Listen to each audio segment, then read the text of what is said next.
David Brewster is with the SDSC, the Strategic Defense Studies Center at ANU. He also is a Senior Maritime Security Fellow at the Indian Council on Global Relations in Mumbai.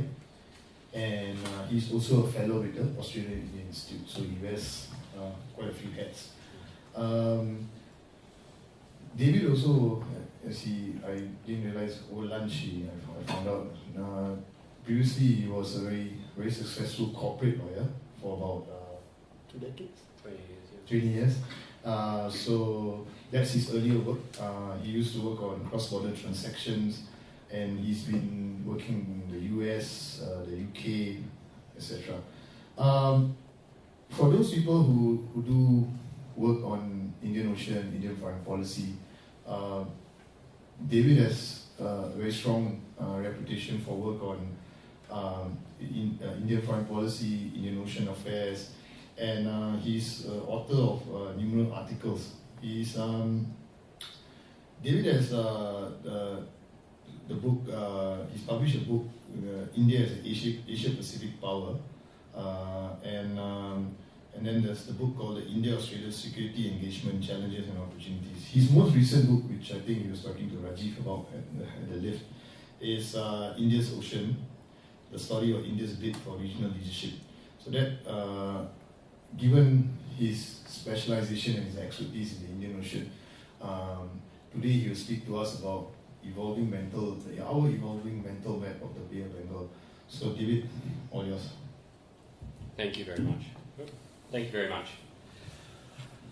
It's a pleasure being here today, and I wanted to talk about one of my favourite topics of late, which is two things, which is the Bay of Bengal area, but also the concept of mental maps, which I think is an important concept in anyone who's thinking about strategy and international relations.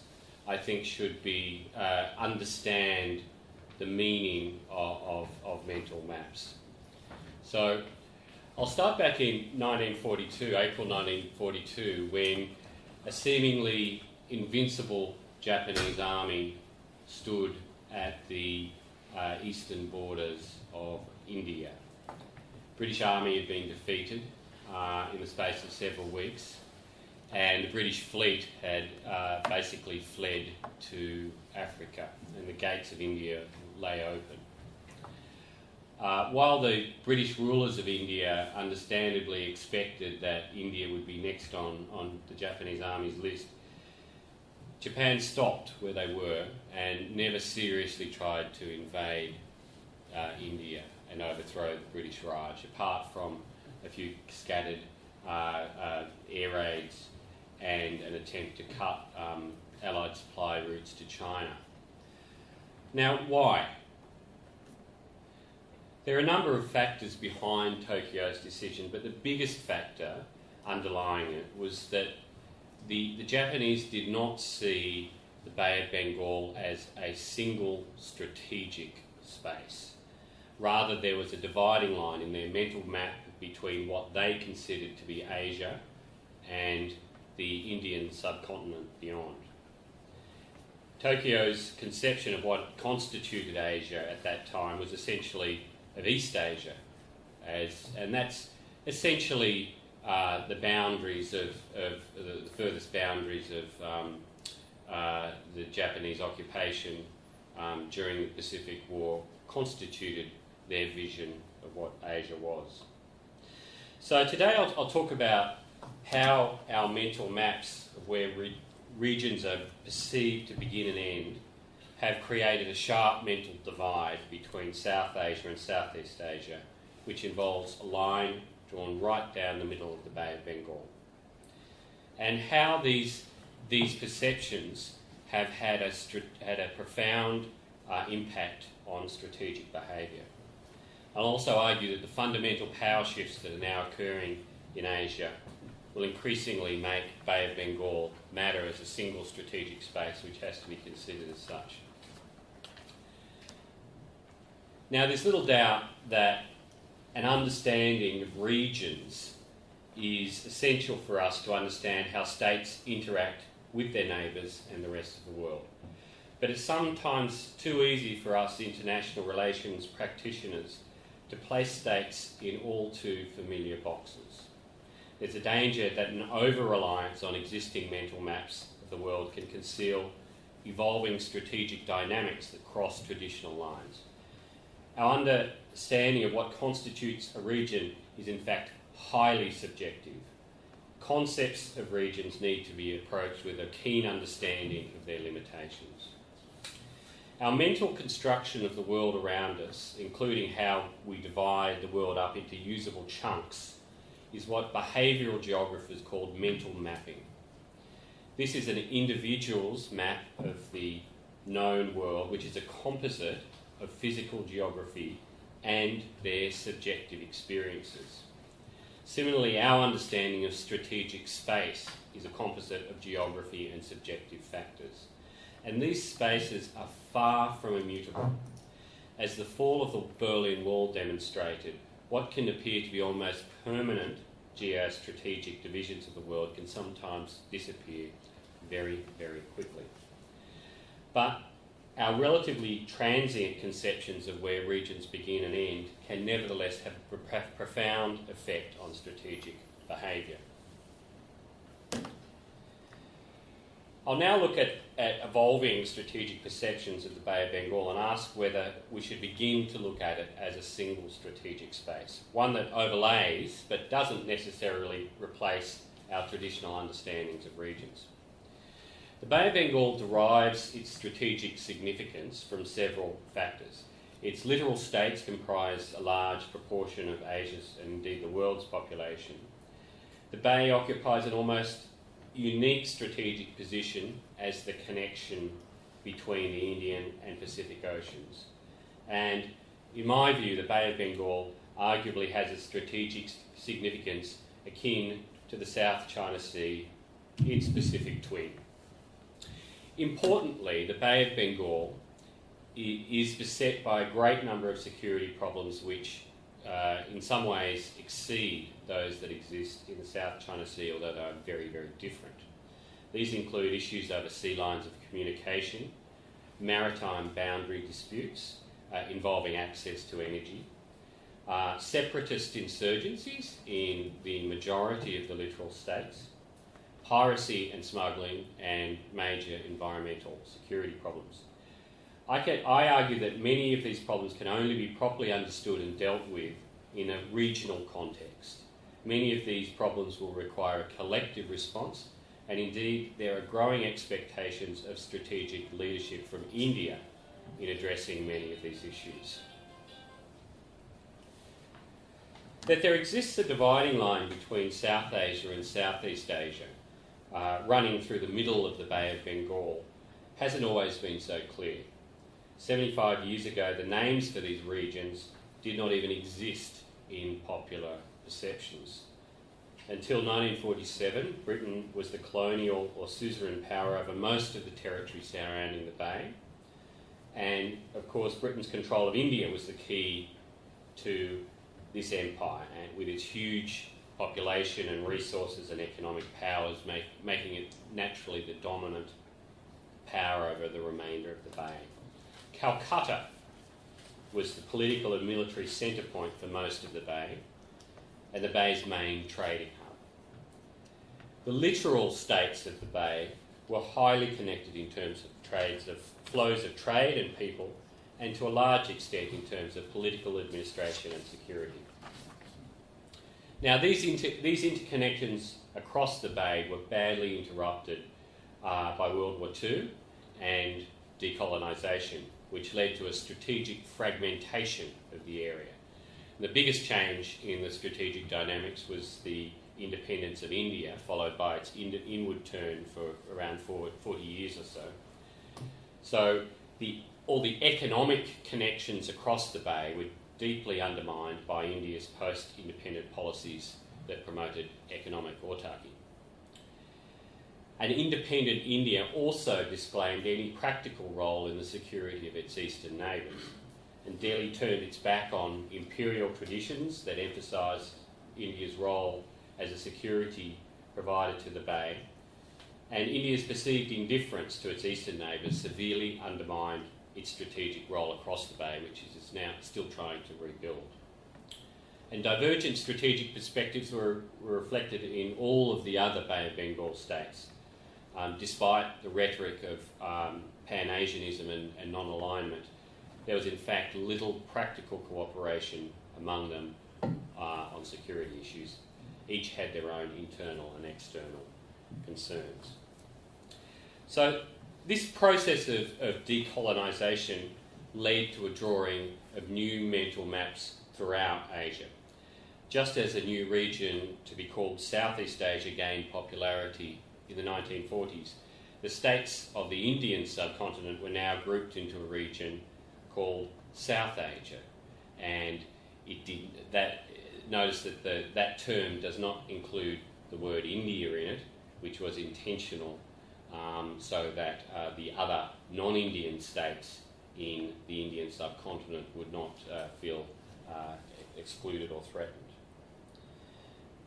Now, the division of South Asia and Southeast Asia into separate regions was made de jure through the formation of ASEAN in 1967, and this more than anything else formalised the division of the Bay. So while our mental map of what constitutes Southeast Asia is now broadly understood, even in the late 1960s, the boundaries of Southeast Asia were very unclear. Some Southeast Asian states tried to encourage India to join ASEAN on its formation. Sri Lanka was also invited to join the grouping, and it's not clear why its membership did not proceed, although on one account it was opposed by Singapore. The admittance of Burma into ASEAN in 1997 brought the institutional border of Southeast Asia right up to India. Now, the conceptual division between South and East Asia was further cemented by the development of the idea of the Asia-Pacific as a new economic and political region in the 1980s. And although that term is virtually ubiquitous these days, it's important to remember and reflect that it was very much a political construct at the time. The Asia-Pacific region was centred on East Asia, but also included Australasia and the United States. And in the Bay of Bengal, again, it extended as far as the western border of ASEAN. Now, although primarily driven by economics, the idea of the Asia-Pacific also had a strong underlying security element. The idea of keeping the US engaged as a benign offshore security balancer and the main security provider to the region. As a result, Asia-Pacific institutions such as APEC, as well as forums built on the existing ASEAN arrangements, excluded India, Bangladesh and Sri Lanka. But institutions such as APEC did include the United States and even Chile and Peru. There we go. Which is really quite an odd result, if you think about it. So this conceptual division of the Bay of Bengal is now being challenged by the rise of India as an economic and military power. The rise of India as a major regional power is allowing it to transcend the confines of South Asia and spread its influence further afield, including into what we now call Southeast Asia. And in my view, this phenomenon will require significant changes to our mental map of the Southern Asian littoral. Since the early 1990s, Delhi has been trying to rebuild its economic links with the thriving economies of Southeast Asia, and ASEAN states also see this as an important opportunity to gain access to the huge Indian market. India has actively sought to join various ASEAN-centred groupings, which has considerably reduced India's isolation from East Asian-centred arrangements, although in some cases there's still a feeling that India lies outside core of these groupings, and the ASEAN +3 arrangements are a very clear example of that, in not including India. The Bay of Bengal has also been given a degree of political expression through the BIMSTEC grouping, which includes India, Sri Lanka, Bangladesh, Myanmar, Thailand, Nepal and Bhutan. The BIMSTEC grouping has relatively few concrete achievements to date, which to a significant extent reflects the political turmoil which is being experienced by several of the key states, including Bangladesh, Sri Lanka, Myanmar and Thailand. And this has kept them essentially internally focused for many years. The absence of Malaysia, Singapore and Indonesia from the grouping also means that the BIMSTEC grouping only represents a partial step to creating a forum which reflects the whole of the Bay of Bengal. For India, BIMSTEC is an extremely important grouping in that it can represent an important alternative to the SAARC as a key regional grouping. Indeed, New Delhi has threatened to promote BIMSTEC as an alternative to SAARC for regional economic integration in the face of what it sees to be Pakistani obstructionism in SAARC. So, over the last couple of years, Delhi has been trying to give renewed focus to the BIMSTEC grouping, including in particular the development of east-west road linkages from India through Bangladesh, Myanmar to Thailand and further into Indochina. And the idea is obviously to connect the manufacturing areas of eastern India as far as possible into Southeast Asia. Progress on these arrangements has been slow, but it's quite possible that the new government in Delhi will give greater push to it. So these growing economic and political links have been accompanied by an expansion of India's area of strategic interest beyond South Asia. New Delhi's strategic interests in the Bay of Bengal are driven by several imperatives. First, the Bay of Bengal represents a key defensive space against security threats that may emanate from or through the Southeast Asian archipelago. Second is the ability to control the sea lines of communication that pass through the Malacca Strait and cross the Bay of Bengal. And the ability to control these slots would give India considerable strategic leverage over other extra-regional powers, in particular China.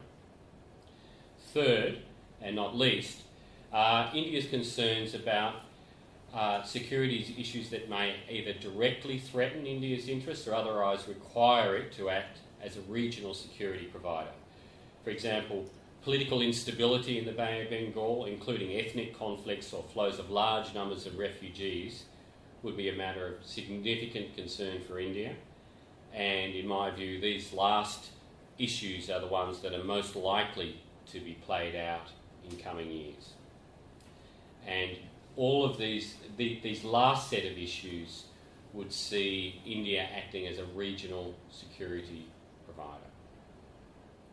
So these imperatives have led India to reinforce and rebalance its defence capabilities from its west coast, which faces Pakistan, to its east coast, facing the Bay of Bengal. India's eastern fleet, based in Vizag, is being built up to reach a similar level to its western fleet, currently based in Bombay. And this will include a new base for India's planned aircraft carriers and nuclear submarine fleet. India's dominant strategic position is undermined by its possession of the Andaman and Nicobar Islands, which form a natural base, not only defensively to defend the Bay of Bengal, but also to project power into the Malacca Strait and even as far as the South China Sea. So since the 1990s, India has developed extensive military facilities in the islands, including port facilities for the Eastern Fleet, as well as air bases. And this has had a considerable impact on the balance of power in the Bay of Bengal. At the same time, India has sought to improve its bilateral defence relationships throughout the Bay, and this includes growing defence relationships with Sri Lanka and Myanmar. And on the eastern side of the Bay, the main focus has been building a defence relationship with Singapore. The relationships with Malaysia and Indonesia still lack a great deal of substance, and in particular, Indonesia and Malaysia are still yet to be convinced that India should play a direct security role in the Malacca Strait, although it's quite possible that that view could change if there was a significant security event in the Malacca Strait. An important expression of India's growing role in the Bay of Bengal is its biennial Milan naval gathering held in the Andaman Islands. Exercise Milan 2014, which is held last February, was the largest ever, with representatives of 14 navies from all of the states in the extended Bay of Bengal area, as well as Southeast Asia, Australasia, and the Western Indian Ocean. India is also now seeking to create a multilateral maritime security grouping in the Bay of Bengal. Last March, Shiv Shankar Menon, the National Security Advisor, announced that the Indian Ocean island states of Seychelles and Mauritius would join India's existing naval arrangement with Sri Lanka and the Maldives in a new Indian Ocean maritime security grouping, which some are calling the IO5. At the same time, Menon foreshadowed that the arrangement would be either expanded to encompass Bay of Bengal states or perhaps replicated in the Bay of Bengal states. And it's most likely that a separate arrangement, maritime security grouping, would be created in Bay of Bengal states, most likely with Bangladesh and Myanmar. But in the long term, my guess is that it perhaps could also include Thailand. What would this grouping do? Primarily, it involves capacity building, so and with a focus on, I suppose, small S security issues, piracy, smuggling, gun running, etc. But as well as training of naval officers in India. At the moment, at any given time, there's around 800 naval personnel from Sri Lanka being trained in India. Essentially, Sri Lanka has outsourced most of its naval training to India.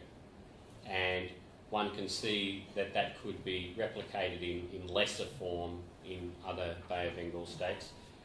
Probably the most significant aspects of the maritime security arrangements, if it replicates anything like the IO5, would be maritime domain awareness.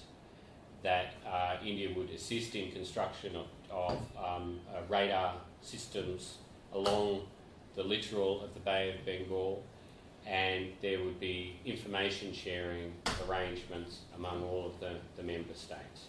And that really is the most significant issue, maritime domain awareness. Okay, the Indo-Pacific.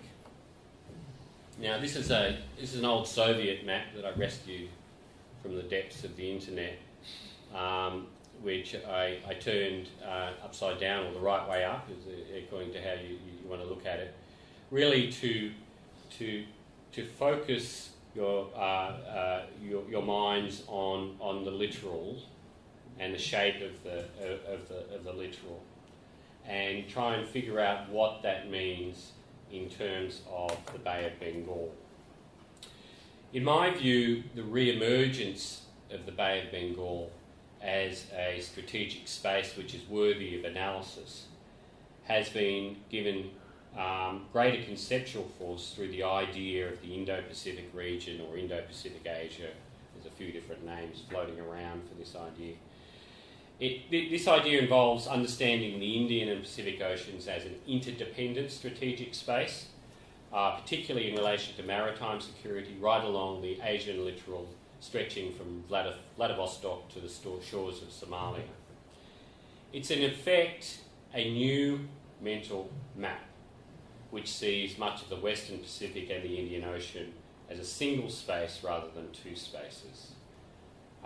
Proponents of the Indo-Pacific idea point to several factors which underlie it. Essentially, but when you essentially look at it, it's driven by the rise of China and India, the expansion of China's strategic interests into the Indian Ocean, the expansion of India's strategic interests into the Pacific, and the increasing economic interdependence of the states right along that littoral. So proponents of the idea of the Indo-Pacific argue that it's necessary to transcend our traditional mental division of the Pacific and the Indian Oceans and to look at the commonality of strategic interests right along that littoral. But the idea, importantly for these purposes, the idea of the Indo-Pacific has considerable implications for our mental map of the Bay of Bengal. If we look at that Indo-Pacific, what is lying at the centre of that map? It is the Bay of Bengal, maritime Southeast Asia, and the South China Sea. So this new map of the Indo-Pacific moves the Bay of Bengal from the periphery of our considerations, somewhere to the left of Southeast Asia and to the left of ASEAN, right where it could essentially be largely disregarded or ignored, right close to the centre of our strategic concerns. And this supports, in my view, the contention that the security problems and dynamics in the Bay of Bengal has to be analysed as a single space. It also supports the further proposition that the Bay of Bengal, the Malacca Strait and the South China Sea need to be understood as a single interlinked strategic space in a manner that doesn't just focus on the position of the ASEAN states, as important as they are, but it's bigger than ASEAN. It's a single strategic space.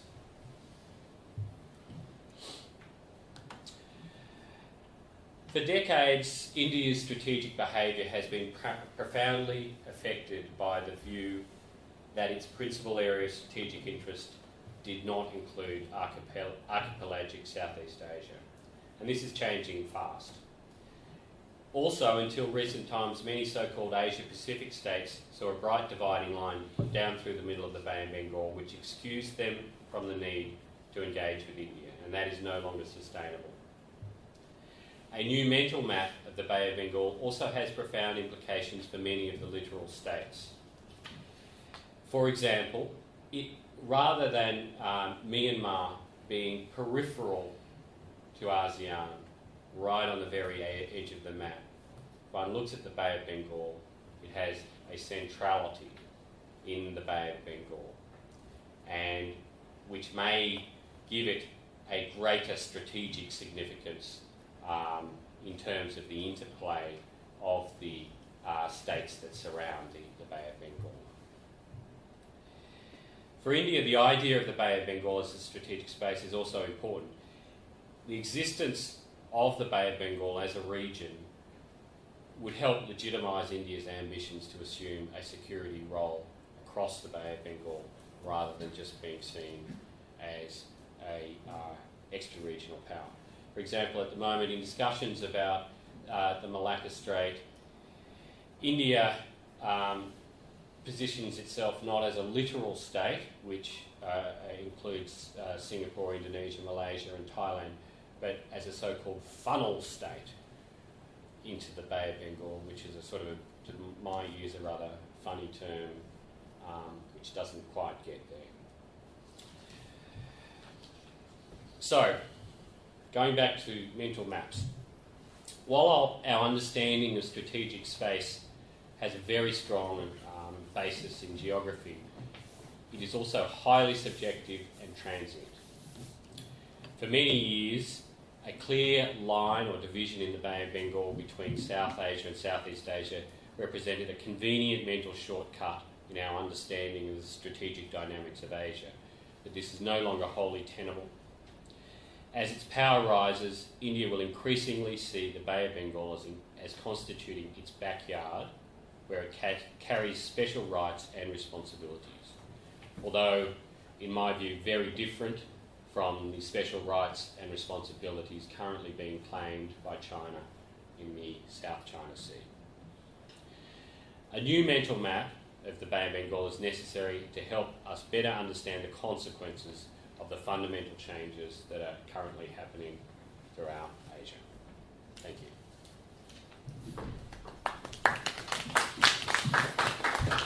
Thanks, David. I have a few questions, but I think I will keep them for later. I invite the rest to. So the floor is open for questions. Just quickly identify yourself. Try to keep your question or comment as brief as you can, so you can get as many questions and comments in. So, questions?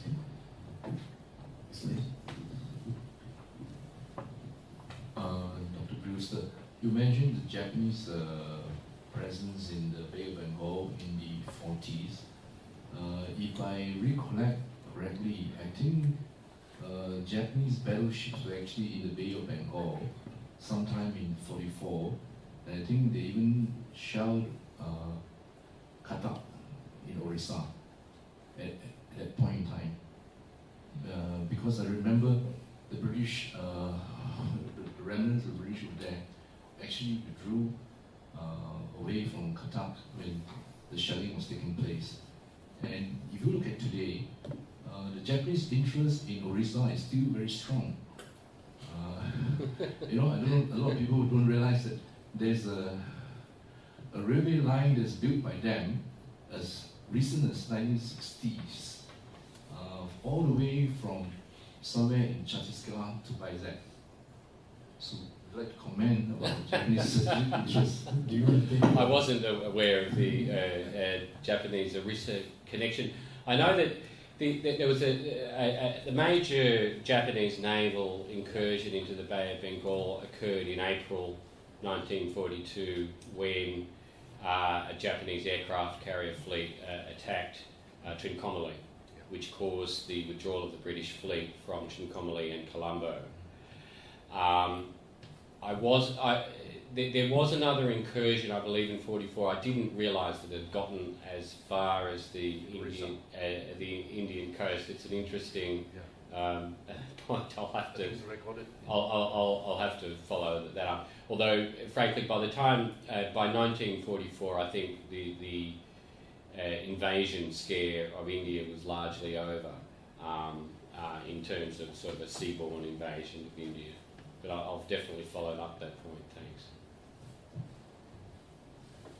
Surya? Surya from ISIS. I just was wondering whether you have, in your perspective, any role for the US and China in the Bay of Bengal strategic space going forward. Sorry, whether I see what? A role for the US and China. Okay, well, two very, very different questions, I suppose. Well, China will naturally have a role there, and the links that it's building between southern China and the Indian Ocean through Myanmar naturally give it that role, a major economic role. And that was in fact, that idea was presaged by Panikkar, the great Indian maritime strategist, who suggested that in 1945, that China should be given the use of Rangoon as a free port on the Indian Ocean to mitigate its security dilemma that it faced in the Pacific Ocean. So he recognised the problems that China faced in terms of the Malacca Strait and proposed that it could be partly overcome through connections through Burma.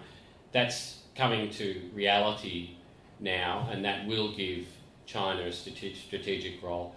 I very much doubt that it will be there will be a military role for China. I don't think any of the littoral states would see it as in their interests in hosting any Chinese military presence. They understand what the reaction from India would be, and I don't think they would see it as increasing their security. The United States is a bit of a different kettle of fish. The United States has played, obviously it has an alliance with Thailand, a formal alliance with Thailand, and it's got close relations with a number of the other states. There's rumours that the United States might be looking at access to port facilities in Bangladesh at the moment. I think that's unlikely, but it's certainly not beyond the realms of possibility. I would say that that's something that it would need to be very sensitive to the views of India before it did anything too substantial there. Last time, it's obviously an area of great sensitivity for India. Ronojoy first. I have a very quick question. I know international relations, people don't like going back too further back.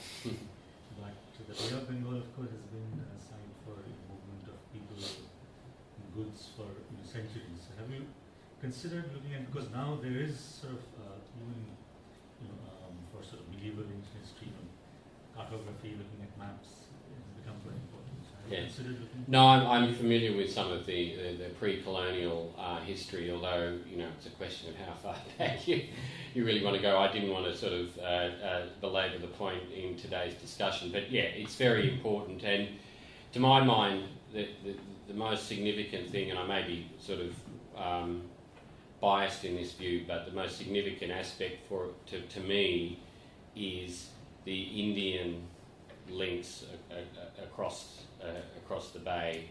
The Indian, ultimately the Indian sort of dominance, which naturally flows from its huge size. Yes. Following from the gentleman's question, my name is Adrian Villanova, ex-naval officer and also admiral consultancy now. Now, following from the question, in the sense that in Deo Gracia, there is a very quiet base by the Americans down there. And definitely they would have, or they will have, an interest in the Bay of Bengal. And secondly is that China has been pretty active, but on the commercial basis, in Bangladesh and I think in Pakistan, whereby they have built ports down there, which could be used as naval ports in times of emergency. So what have you got to say about that? Does this influence India's thinking now? Look, it does, and obviously the string of pearls idea has had a lot of currency in recent years. Frankly, I don't buy it. The Chinese Navy can use any port if it negotiates with a host country on a commercial basis, and just because a Chinese company built a port in Chittagong or Hambantota, well, so what? Chinese companies built ports in Western Australia, so what? It's great, they can come and build a port. The only port that a Chinese company operates in the Indian Ocean region that I'm aware of is Gwadar, and frankly that's operated on a commercial basis. There's never been a visit of Chinese military. So my personal view, I don't really buy the string of pearls idea. That's not to say that at some time in the future that the Chinese Navy may not become more active in the region. It almost certainly will, but I don't see that sort of these pearls as being really significant in themselves. Diego Garcia is obviously of huge significance. It's one of the 2 or 3 key military bases of the United States anywhere in the world. It gives the United States access to everywhere throughout the Indian Ocean region. It's a key element of the US global strike policy, where it can strike anywhere in the world within 24 hours. And the Diego Garcia is not going anywhere.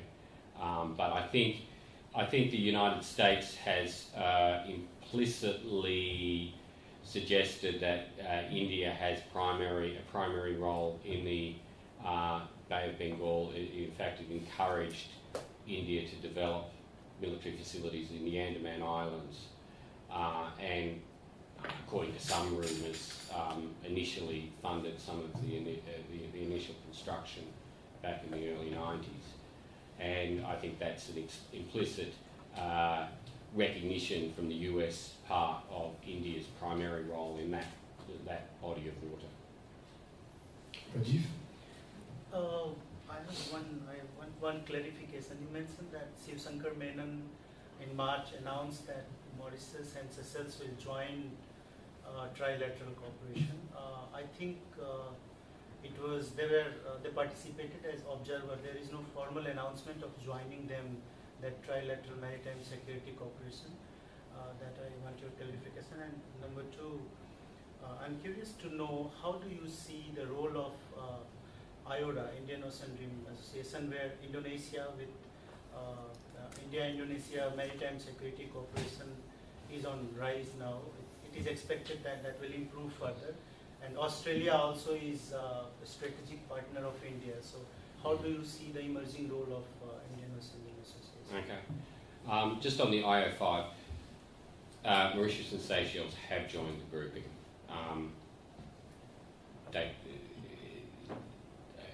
Maybe I was a bit ambiguous in the way I expressed it, but they have actually joined the grouping.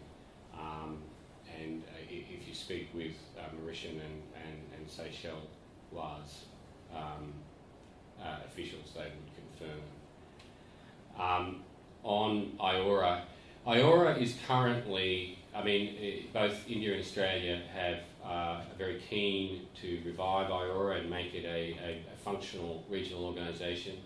That's currently being fatally undermined by the basic, complete lack of interest from Southeast Asians in IORA. If Singapore or Malaysia and Indonesia showed some interest in IORA, it might have some legs, but they don't. They really don't care. And IORA will continue to exist, but in my view it will have very limited role and functionality as a regional organisation. One question. Yeah, Johnson? You had earlier mentioned about India providing the net security for the Indian Ocean, largely Bay of Bengal. Now the key question is net security against whom? My impression is that the neighbouring states have more suspicion about India than about anyone else, point one. Number two, I think with the Modi's development imperative, he's going to extend or rather venture into the economic zones in the Bay of Bengal. And that's obviously going to be, because of the overlapping claims, going to be a point of contention. As it is, you have Myanmar and Bangladesh with very low level intensity conflicts over tapping of gas and all else. So where do you see this net security provision by India? How far do you see it will happen? And Well, whether it's a legitimate just one? to follow up on that, I just wanted to ask, even if India sees Bay of Bengal as a region of increasing strategic importance or strategic space, why does that necessarily translate into it providing regional security? It can just do it unilaterally. Why does it have to become a net regional security provider in the region? Well, it would like. Well, It's always it may act unilaterally or may not act unilaterally, but in either case it would still act as a net security provider to the region, and that's what I meant by the term regional security provider. You don't have to have the region's agreement to provide security, and the key types of security that I would imagine would be the small s security issues, such as maritime piracy, smuggling, people smuggling, illegal fishing, HADR and SAR, and the like. And that's the case with any regional security provider. They're the sort of the public goods, if you like, that a net security provider provides. provides. We're not talking about No, because when we're not talking about an alliance. Just talking about But just it as can have a greater implication than just anti-piracy. But- obviously all of these things, search and rescue but even has so, greater implications than search and rescue. But even so, at this present moment, the spats between Sri Lanka and India over illegal fishing and all that, I mean, I don't see India playing a security role. The India-Sri Lankan security relationship in the maritime area is a very close one. It's a very close one. You will find that the Sri Lankan Navy is very close to India, despite all of the talk, despite the Tamil Tigers, despite disagreements over fishing rights. Sri Lanka would be the closest partner that India has in the Bay of Bengal at the moment.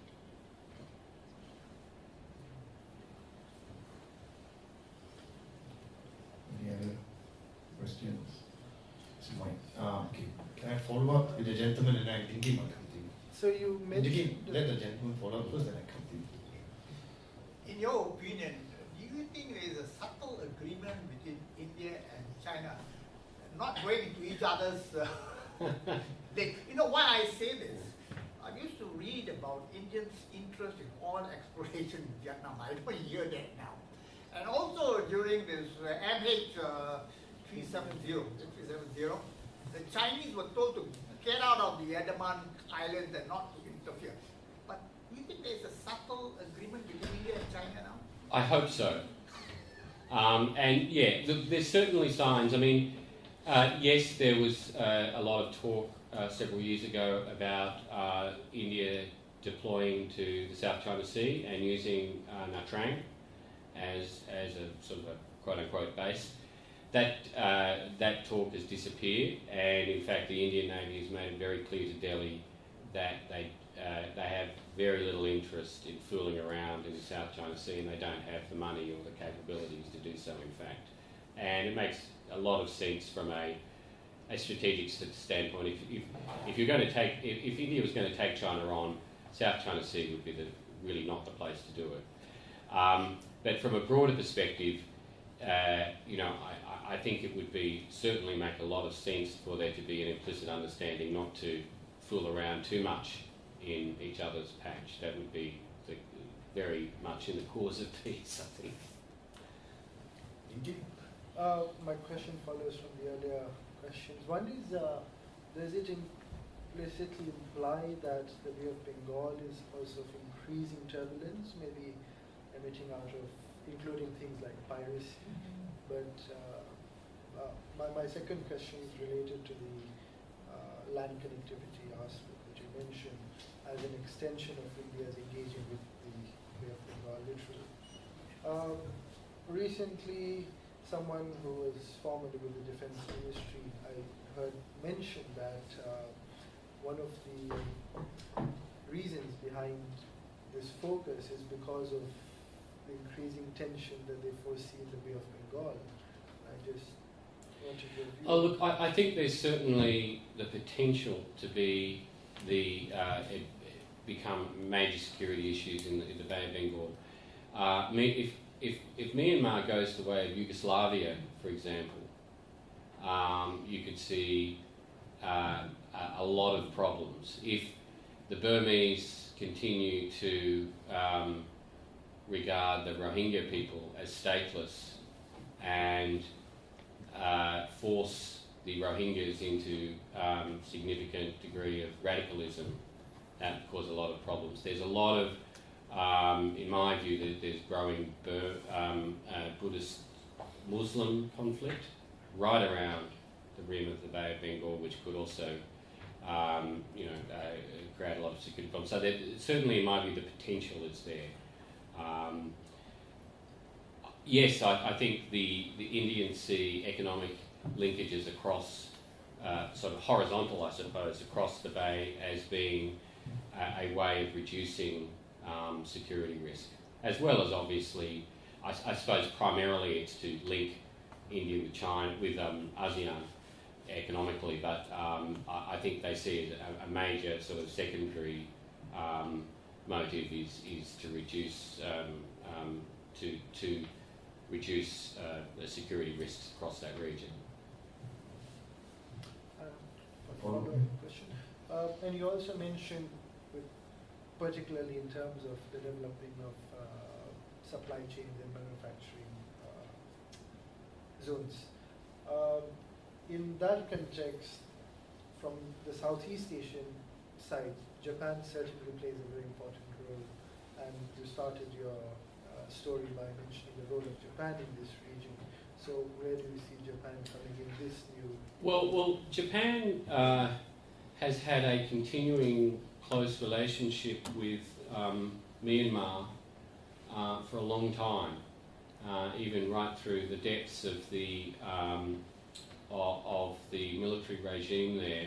I think Japan was the biggest investor in Myanmar, and I see that role as ever increasing. And I think the government of Myanmar would only want to encourage that to balance against Chinese economic interests in Myanmar. Any other questions? So I guess it's my turn.